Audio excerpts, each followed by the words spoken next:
How to make commercial butter icing. If you're a beginner baker, you're a self-taught baker, then this video is for you. I will show you how to make butter icing in its simplest form. This is your go-to stop video on how to make butter icing. Now we have two types of butter. We have the Crisco, we have the shortening. That's this white one. You can use it for maybe if your client calls for a pure white birthday cake and she needs butter, she can't afford whipped cream, you can still use that white butter.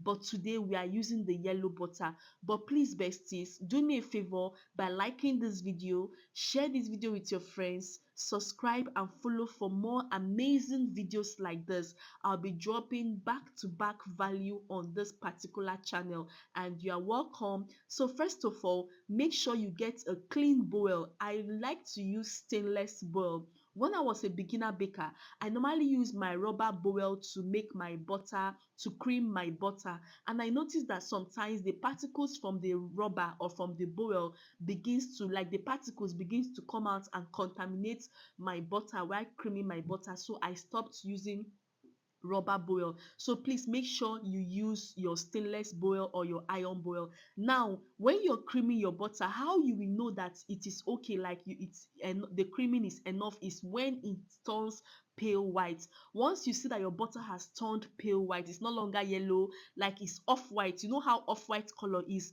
that is when you know that your butter, your creaming, it's enough. So once, can you see, it is now what, it is now pale white. So you mix for like, at least, since I'm using my mixer, 10 minutes, it's okay. I've gotten what I want, I've gotten the result. But if you're using your hand, you're using your turning gari or your spatula, it's not a must that you must have a mixer before you can cream your butter. It's not a must. So even though you don't have a mixer, you can still do this. So after that, our creaming of butter is ready. Then it's now time for us to pour in our icing sugar. This icing sugar, what we need is 500 grams of icing sugar. Now why do you sift your icing sugar? Make sure you sift your icing sugar because there are some lumps of sugar that are inside the icing sugar that when you just pour it into your creamed butter, it won't, like, you won't get a smooth creaming, you won't get a smooth butter icing. Like when you're applying it to your cake, you notice that it is just there, it is not smooth, it has so many air pockets and the rest. So please make sure you sift your icing sugar. After sifting your icing sugar, begin to pour batch by batch inside your already creamed butter, so until everything incorporates properly.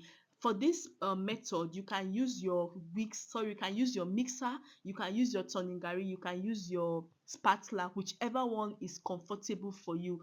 Please besties, do me a favor by liking this video, share this video with your friends, subscribe and follow for more amazing videos like this. So make sure you keep on mixing everything until everything is well incorporated. I do see some bakers, they will use 250 grams of butter and they will now use just half package, that's 250 grams of their icing sugar to make their butter icing. It won't be much, you won't get the maximum results you need. Like for this particular butter icing, I can cover like 3 cakes with it and it will still be enough. It will, as in, it will be over enough for me even with the designs. So please make sure you follow this recipe, and if it remains, you can keep it properly or put it in your freezer. Then after mixing everything, after you have exhausted your icing sugar, I just added in 1 tablespoon of water and 1 teaspoon of flavor. You can use banana flavor, you can use vanilla flavor, you can use chocolate flavor, just the way you want your butter icing to like perceive. That is what the flavor you are going to use. Can you see how smooth this butter icing is? Can you see how silky? Now I added in 1 tablespoon of water. Some persons, in the real American buttercream recipe, you will add 1 tablespoon of milk, but I decided to add 1 tablespoon of water because it is commercial purpose.